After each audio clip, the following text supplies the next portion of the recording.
제6시로부터 온 땅에 어둠이 임하여 제9시까지 계속되더니 제9시쯤에 예수께서 크게 소리질러 이르시되 엘리엘리 라마 사박다니 하시니 이는 곧 나의 하나님 나의 하나님 어찌하여 나를 버리셨나이까 하는 뜻이라. 거기 섰던 자 중 어떤 이들이 듣고 이르되 이 사람이 엘리야를 부른다 하고 그 중에 한 사람이 곧 달려가서 해면을 가져다가 신 포도주에 적시어 갈대에 꿰어 마시게 하거늘 그 남은 사람들이 이르되 가만두라 엘리야가 와서 그를 구원하나 보자 하더라. 예수께서 다시 크게 소리 지르시고 영혼이 떠나시니라. 이에 성소 휘장이 위로부터 아래까지 찢어져 둘이 되고 땅이 진동하며 바위가 터지고 무덤들이 열리며 자던 성도의 몸이 많이 일어나되 예수의 부활 후에 그들이 무덤에서 나와서 거룩한 성에 들어가 많은 사람에게 보이니라. 백부장과 및 함께 예수를 지키던 자들이 지진과 그 일어난 일들을 보고 심히 두려워하여 이르되 이는 진실로 하나님의 아들이었도다 하더라. 예수를 섬기며 갈릴리에서부터 따라온 많은 여자가 거기 있어 멀리서 바라보고 있으니 그 중에는 막달라 마리아와 또 야고보와 요셉의 어머니 마리아와 또 세베대의 아들들의 어머니도 있더라. 하나님의 말씀입니다. 하나님께 감사합니다. 예수님께서 갈릴리 언덕에 끌려오셨을 때가 우리 시간으로 오전 9시쯤 되셨겠다 생각합니다. 예수님께서 자정부터 늦은 밤에 체포를 당하시고 안나스, 가야바 제사장에게 신문을 당하시고 빌라도에게 갔다가 다시 헤롯 왕에 갔다가 다시 빌라도에게 오는 몇 차례 옮겨다니는 신문을 계속 받은 끝에 결국에는 십자가에 못 박아 죽이라는 저들의 요구에 빌라도가 불복합니다. 결국 그래서 세우대벽의 사형은 집행하기로 결정이 되어지고 이제 주님께서 십자가를 메고 갈릴리로 갈보리 언덕으로 오셨습니다. 9시부터 주님께서 십자가에 못 박히는 그 12시까지 갈보리 언덕은 예수님과 또 다른 강도 두 사람을 십자가에 처형하기 위해서 몹시 분주했습니다. 사람들은 구경하러 모였고 조롱하고 병사들은 예수님 옷을 제비 뽑아 나누고 역시 조롱했습니다. 유대인의 왕이라는 죄패도 십자가에 달아놓고 이것저것 하느라고 저들은 서둥지둥 시간을 바쁘게 보냈습니다. 정오가 되었습니다. 오늘 본문의 45절에 제6시라고 말하는 그 표현이 바로 6을 더하여 정오 시간 12시를 뜻합니다. 그때쯤에 온 땅에 어둠이 임하였다. 갑자기 변화가 생깁니다. 이 변화는 주님께서 달리신 그때쯤에 예루살렘 전역을, 여기서 온 땅이라는 것은 예루살렘 전역이겠죠. 그걸 어둠이 덮어버렸습니다. 햇빛은 분명히 있었던 낮 시간인데 갑자기 검은 구름이 물려와서 햇빛을 무력화시키고 그 지역에는 어둠이 내렸습니다. 어둠이 내렸다는 것은 예수님께서 십자가에 달리신 이 장면에, 이 자리에, 그때에 하나님의 무서운 진노의 심판이 임하였다는 것을 뜻합니다. 하나님의 갑작스럽게 자연에 의한 자연스러운 어둠이 아니요, 이렇게 갑자기 예기치 못했던 어둠이 일어나는 것은 하나님께서 곳곳에서 바로 하나님의 진노의 심판을 나타내 보이는 일이었습니다. 역시 주님께서 달리신 그날에, 그때에 어둠이 임하여 하나님의 진노가 내렸는데, 그런데 이 진노는 누구를 향한 것일까? 보통은 불의한 자들이 불법한 결정을 내려서 의인인 예수님을 못 박았으니 못 박는 행위를 한 저들을 향하여 하나님이 진노하여 어둠을 내셨다. 이렇게 얼핏 이해하기 쉽지만 사실은 예수를 못 박은 자들의 행위에 대한 하나님의 심판은 또한 있을 것이로되 이 하나님의 진노의 심판은 십자가에 달려있는 하나님이 그토록 사랑하신 예수를 향하여 퍼붓는 진노입니다. 왜냐하면 십자가에 달리신 예수님은 더 이상 하나님의 사랑하는 아들로 주 앞에 있지를 못합니다. 예수님은 여러분과 저의 모든 죄를 한 몸에 다 짊어지셨으므로 이제 세상 죄를 짊어가는 어린 양으로 십자가에 달려있을 뿐입니다. 진노를 받아야 마땅한, 영원한 진노를 받아야 마땅한, 그 누구도 감당할 길 없는 그 무서운 진노를 홀로 받아야 마땅한 그 심판이 예수님 향해 주어졌고, 그것을 향해 하나님의 무서운 진노의 표현은 어둠으로 내려진 것입니다. 주님께서 달리신 채로 9시가 됐을 때, 그러니까 오후 3시쯤 되었을 때쯤입니다. 46절에 예수님께서 크게 소리 지르셨습니다. 엘리 엘리 라마 사박다니. 이를 번역하면 나의 하나님 나의 하나님 어찌하여 나를 버리셨나이까. 저주 심판을 다 받으시고 운명의 시간이 임박한 바로 그때쯤에 주님께서 힘을 다하여 나의 하나님 나의 하나님 어찌하여 나를 버리셨나이까. 이 말을 외치심으로 자신이 당하는 이 죽음이, 이 고난이 어떠한 고난인지를 나타내 또한 보이십니다. 나를 버리셨나이까. 예수 그리스도를 하나님 아버지께서 버리십니다. 버리시는 까닭은 사랑하는 내 아들이요 너희는 이의 말을 들으라 말씀하셨던 그 하나님이 더 이상 아니십니다. 예수님을 버리셔야 했고 예수님은 하나님의 사랑을 입은 자로 서 있을 수가 없는 자가 되었습니다. 왜냐하면 예수님은 바로 여러분과 저를 대신하여 죄가 되신 분입니다. 고린도후서 5장 21절의 말씀입니다. 여러분과 저를 위하여 율법의 저주에서 속량하기 위하여 율법의 저주가 되신 분입니다. 하나님의 율법의 저주를 홀로 받고 또한 우리를 대신하여 죄가 되신 그분에게는 오직 하나, 하나님께서 내리신 진노 그거 외에 다른 것이 없으니 예수님은 버림받은 자가 되어진 것입니다. 즉 의인으로서 하나님 앞에서 더 없는 사랑을 나눴던 그분이 이제는 외면과 분노의 대상으로 버리심받은 처지가 되었다는 사실을 어찌하여 나를 버리셨나이까 라고 외치는으로 나타내 보인 겁니다. 까닭을 묻고자 이치를 따지고자 나는 버림받을 이유가 없는데 어찌하여 나를 버리신 것입니까? 라고 묻는 질문이 아닙니다. 어찌하여 나를 버리셨나이까 하는 것은 주님이 이전과 달리 얼마나 큰 진노의 고통 안으로 들어가셨는가를 보여주는 표현일 따름입니다. 그러나 예수님께서는 그 고난 가운데서 그 고통 가운데서 하나님을 향하여 나의 하나님 나의 하나님 이렇게 부릅니다. 즉 주님께서는 자신이 당하는 이 고난 속에서 자신의 처지를 절망하거나 그렇게 하신 것이 아니고 그 모든 일에도 불구하고 어찌 나를 버리셨나이까 하는 버리심에 대한 심판의 모든 내용에도 불구하고 하나님을 향한 신뢰의 믿음의 끈을 그대로 붙들고 계십니다. 의인의 죽음인 것이죠.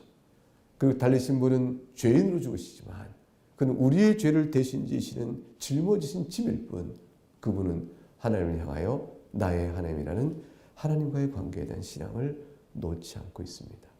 예수님은 의인으로서 불법한 우리들의 죄를 짊어지신 겁니다. 의인으로서 우리의 죄를 짊어지셨으므로 버림받은 자요. 하나님의 진노가 다 그에게 쏟아지지만 그분 자신은 의인인지라 하나님을 향하여 나의 하나님, 나의 하나님 그 신앙의 표현을 결코 버리지 아니하십니다. 자신이 겪는 모든 일에도 불구하고 하나님께서 나를 사랑하시며 그런 의미에서 결국 하나님의 뜻을 이룰 때까지 순종해가는 의인의 모습은 유지되고 있습니다. 여기에 놀라운 신비가 있는 것이죠.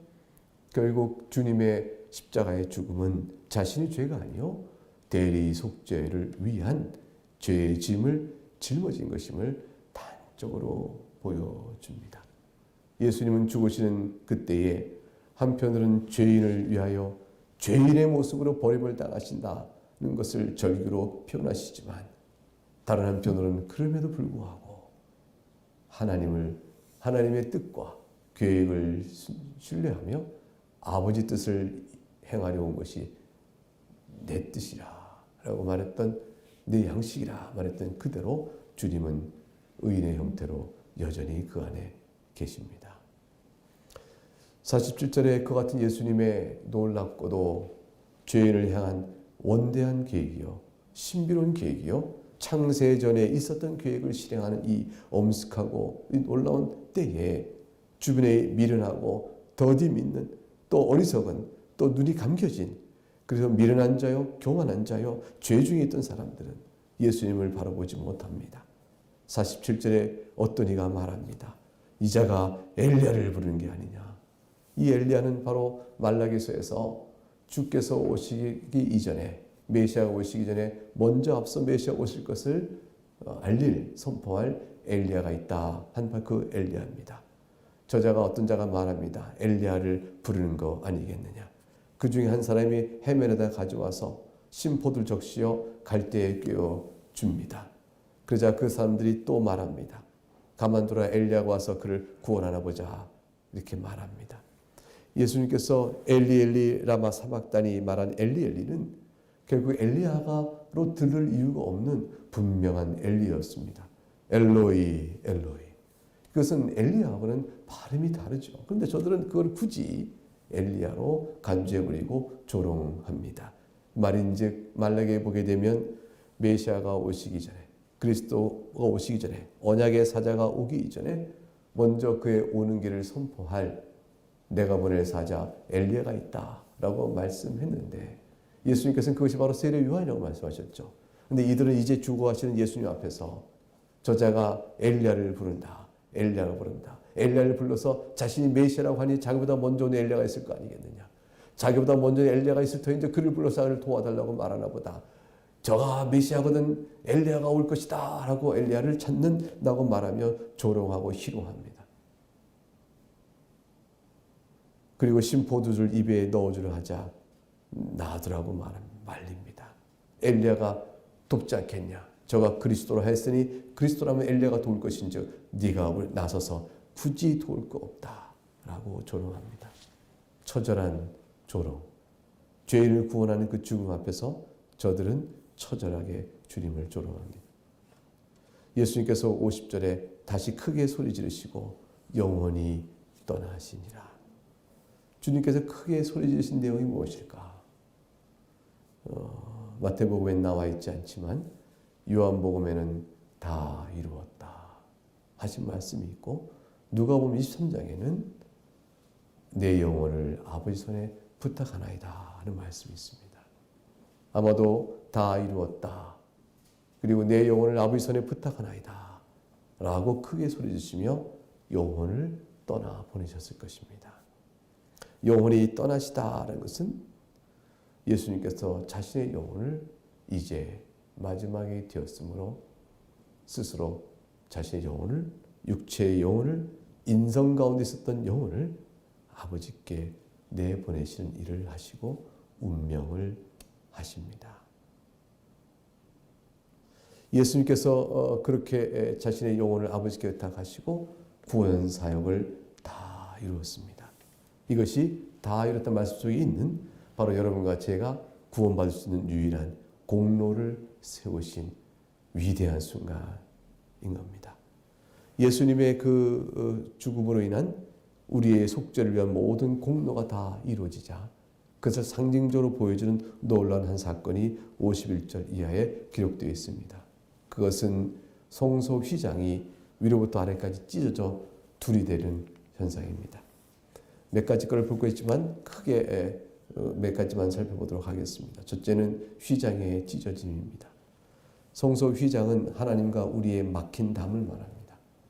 하나님으로부터 진노의 대상이 되어져서 창세기 3장에 이른 것처럼 죄를 범하여 에덴에서 쫓아내시고 다시는 에덴에 들어오지 못하도록 생명나무의 길을 지키도록 그룹들과 두루 도는 불칼을 두어서 막아버린 바로 하나님과 우리의 분리.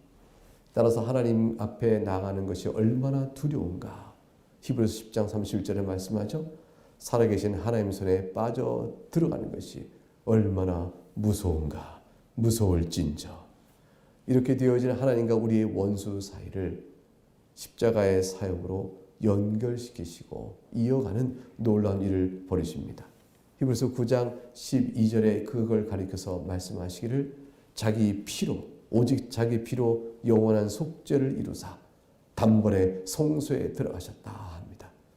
그 성소에 들어가신 그분께서 바로 우리로 하여금 살아계신 하나님을 섬기게 하려 함이 아니냐.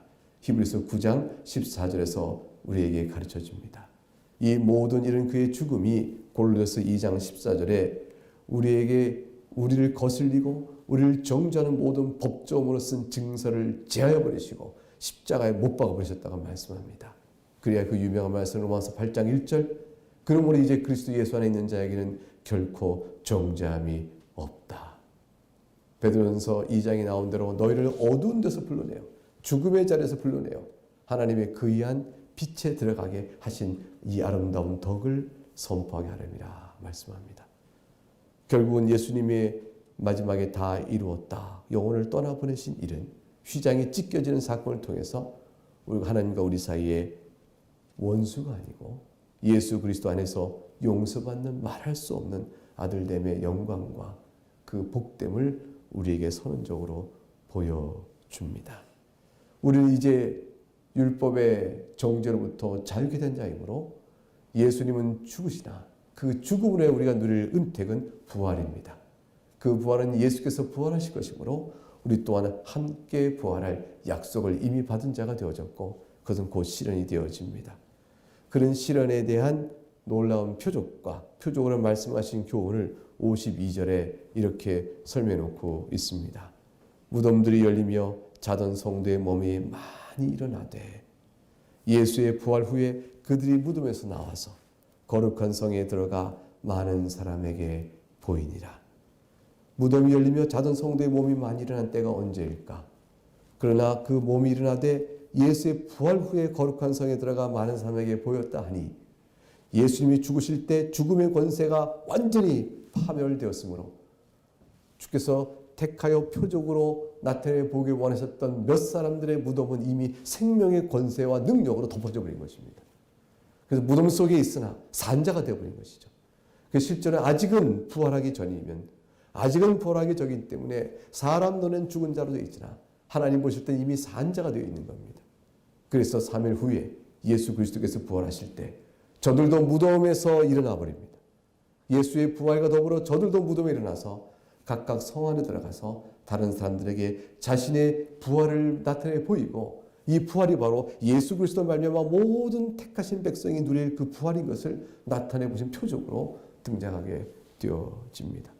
예수님이 죽으시는 이 역사적인 순간, 이 하나님의 경륜의 대우주적 사건 속에서 주님의 부활 때를 기다리며 죽으심으로 인하여 죽음이 패지자, 예수님의 죽으심으로 인하여 죽음이 패지자 무덤에 있던 택한 자들 가운데 이미 몇몇은 표적을 위하여 택함 받은 자들은 누워있으나 산자로 있는 형태가 되어지는 것이죠. 마침내 53절에 이른 것처럼 예수의 부활 후에 저들이 무덤에서 나옵니다. 거룩한 성에 들어가 많은 사람이 보이는 일을 행합니다. 얼마나 많은 사람이 놀랐을까요? 죽은 자가 살아났으니 이게 얼마나 놀랐을까요? 그러나 나사로의 부활을 이미 목도한 사람들은 놀랄 일은 아니었습니다. 죽은 지 나흘 돼 썩은 나사로가 걸어 나왔던 사건을 본 사람들은, 그걸 이 소문을 들은 자들은 이들의 부활이 놀랄 일이 아니었습니다. 예수 그리스도의 부활이 과연 그분이 부활하셨구나라는 사실을 후에 전해 들었을 때 과연 그렇다는 사실을 증거할 그런 자들인 겁니다. 표적으로 몇몇을 부활시키는 놀라운 일들이 이제 있게 되었습니다. 즉 골로새서 1장 18절에서 예수 그리스도께서는 그의 몸된 교회의 머리이시고 그가 근본이시고 죽은 자들 가운데서 먼저 나신이시다. 우리 앞서 먼저 부활로 부활하시고 우리 또한 주님 따라 부활할 것임을 나타나 보이는 표적을 예수님 죽으실 때 생명의 능력으로 이미 역사하고 있는 것입니다. 54절에 이 놀라운 일들을 목도했던 백부장, 함께 예수를 지키던 자들, 로마 병정들이겠죠. 이방인입니다. 그러나 그들은 지진이 일어나고 일어나는 모든 일을 보고 심히 두려워했습니다. 무엇을 깨달았을까? 깨닫는 것이 별반 없다 할지라도 저들은 두려워합니다. 예수님이 의인인 것을 확실히 부인할 수가 없었던 것이죠.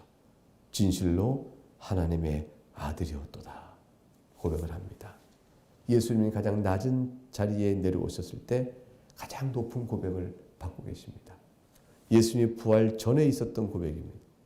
예수님 죽음의 그 십자가 그 자리에서 유대인들이 아니요 이방인들의 입을 통해서 가장 비참한 자리에 있는 자가 가장 높은 고백을 받는 일이 이때 벌어집니다. 이 고백은 바로 우리의 고백입니다. 십자가에 죽은 메시아, 가장 무력한 메시아요, 실패한 메시아요, 누구도 돌아볼 필요가 없는 가짜 메시아일 수밖에 없는 세상의 관점이죠. 십자가에 죽는 메시아가 어떻게 메시아일 수 있겠어요? 그러나 그 메시아는 자신의 죽음으로 택한 백성을 살리는 죽음이고 자신 또한 살아나시니 이는 실로 하나님의 아들이라 고백하지 않을 수가 없는 것입니다. 예수 그리스도가 우리의 유일한 소망이요 또 반석입니다. 주님의 이 십자가의 죽으심으로 그리고 그의 부활로 우리는 영원한 생명을 약속받고 있고 누리게 됩니다. 이 복된 사역이 우리에게 주는 인생을 살아가는 동안에 우리에게 주는 삶의 적용점 도대체 무엇일까? 그것은 바로 지금같이 당하는 이때쯤에 코로나19 사태가 우리에게 주고 있는 생생한 교훈들을 토대로 보게 되면 한 가지 분명하게 드러납니다. 우리의 영원토록 유일한 소망이요 반석은 남는 것은 예수 한 분이시구나. 그거 하나가 남습니다. 인생이 개개인으로도 이 코로나19처럼 전 세계적이며 전 나라적이며 사회가 구조적으로 다 흔들려버리는 이런 경험이 아니고 없을 때라도 한 개인이 예수 앞에 나올 때 그가 깨닫는 게 무엇일까요? 여지껏 자기 삶 속에 의지했던 내 삶을 붙들어 왔던 그것이 그 무엇이든 그것이 다 헛것이요 그것이 다 그 기반이 통째로 사라져버릴 때 무너져버렸을 때 내가 망하게 되었구나. 세상에서도 내가 망하게 된 자가 되었구나. 의지했던 모든 것을 다 잃어버릴 때 그때서 비로소 눈을 뜨고 예수요 예수요 하나님 저를 불쌍히 해주세요. 예수 앞에 나왔던 그 개인들이 얼마나 많은지 몰라요. 이 세상에 손에 쥐고 있던 것들이 다 결코 우리의 소망이 되지 못한다는 것을 깨달은 그 순간에 비로소 예수님을 찾아 나왔던 수많은 개인들의 간증들. 이것이 지금은 전 사회적으로 보여주고 있는 것이죠. 전 지구적으로. 군대도 소용이 없어요. 병자들도 싸움을 할 수 없고 그 든든했던 대기업도 밑둥이 흔들릴 것이며 강대국도 흔들려 나갑니다. 사람이 역사 속에서 지탱해왔던 모든 힘의 위력들, 자랑스러운 영광, 그 모든 것도 지금 코로나19 그 간단한 사태로 인해서 굉장한 위기와 전체 구조가 흔들려 갑니다. 마침내 하나님께서 도우셔서 불쌍히 여기셔서 아직은 주님 오실 때가 아닌지 그렇다면 코로나19에 대한 사태는 백신과 치료제가 만들어질 것입니다. 그걸로 우리는 극복해내겠죠. 일전에 수천만 명이 죽었던 흑사병도 지나면서 인류는 계속되는 것처럼 아마도 역사는 좀 더 진행이 될 것입니다. 그러나 이때쯤에 하나님의 백성은 눈을 떠 봅니다. 하나님께서 왜 이렇게 역사를 섭리하실까? 우리가 무엇을 손에 쥐고 있으며 무엇을 발을 내딛고 무엇을 반석으로 삼고 있는가? 한 가지 분명히 보여주십니다. 남는 것은 예수뿐임을 알게 하시는 것이죠. 신앙 공동체 안에 교훈을 주시고 귀가 열린 자와 눈이 있는 자는 보고 듣게 될 귀한 교훈을 주게 되는 것입니다. 삶을 조정하고 돌이켜봅니다. 그리고 우리가 또 그것은 우리에게 한 가지 알게 해줍니다. 내가 어떤 고난이 있다 할지라도 그래도 예수 그리스도만이 유일한 반석이므로 그분을 의지해 살아가는 인생의 복됨을 내가 자랑하노라. 고난의 이 시대는 예수님을 바라보게 하는 것입니다. 주님이 다 지금 이루셨잖아요. 주님이 다 이루신 이 사건, 이 완성된 사건을 모든 사람들이 보게 하시는 거죠. 그리고 그리스도의 영광과 그 베푸신 은혜를 찬송하게 하는 것, 그것만이 인간이 당하는 고난에 합력하여 선을 이루시는 궁극적인 하나님의 뜻입니다. 개개인별로 이 사태 속에서 우리 교인들만 해도 처지가 다를 겁니다. 어떤 분은 아직도 고난이 코로나19로 인한 생계의 위협이나 삶의 흔들림이 아직은 직접적으로 오지 않는 분도 계실 거고, 어떤 분은 벌써 그 어려움이 닥친 분도 계실 겁니다. 어떤 분은 건강상의 위협도 있고 가족들 가운데 벌써 어려움 당한 분도 계실 것이고 그럴 것입니다. 그러나 이 모든 것들을 통해서 우리는 한 가지를 알아갑니다. 나를 위하여 십자가에 죽으신 예수 그리스도의 은혜, 그분만이 나의 생명의 인생 중에 견고한 반석인 사실을 고백하면서 그분만을 바라보는 겁니다. 그분을 더욱더 찬송하는 겁니다. 이것이 하나님께서 교회를 향해서 또는 하나님이 택한 모든 백성들을 위해서 어떤 고난과 고통을 하나님 뜻 가운데 허락하실 때 우리를 하여금 이끌어 가시는 궁극적인 방향이요, 지표요, 목적입니다. 예수를 바라보라. 그의 은혜를 찬송하라. 그거 외에는 우리에게 소망이 없느니라. 이것을 가르치는 하나님 뜻이 오늘 우리에게 선명하게 드러나고 있는 겁니다. 이제 이 말씀과 이 뜻에 의해서 우리의 마음을 내어놓고 우리를 위해 대리속죄의 은총을 베푸신 하나님의 은혜, 예수 그리스도의 그 사랑 앞에 감사를 기도하며 우리가 예수 그리스도와 함께 다시 살리심을 받을 것이다. 영원한 생명이 내가 있다. 하나님 우편에서 그리스도께서 나를 위하여 기도하심으로 나 또한 두려워할 일이 없다. 내 안엔 죽음이 아니라 생명이 주어졌으니 이 생명으로 영생 얻은 자에 합당한 대로 죄를 죽이고 그리고 성령 안에 살아갈 것이다. 이것으로 우리 마음의 담대함을 가져야 하겠습니다. 함께 찬송하겠습니다.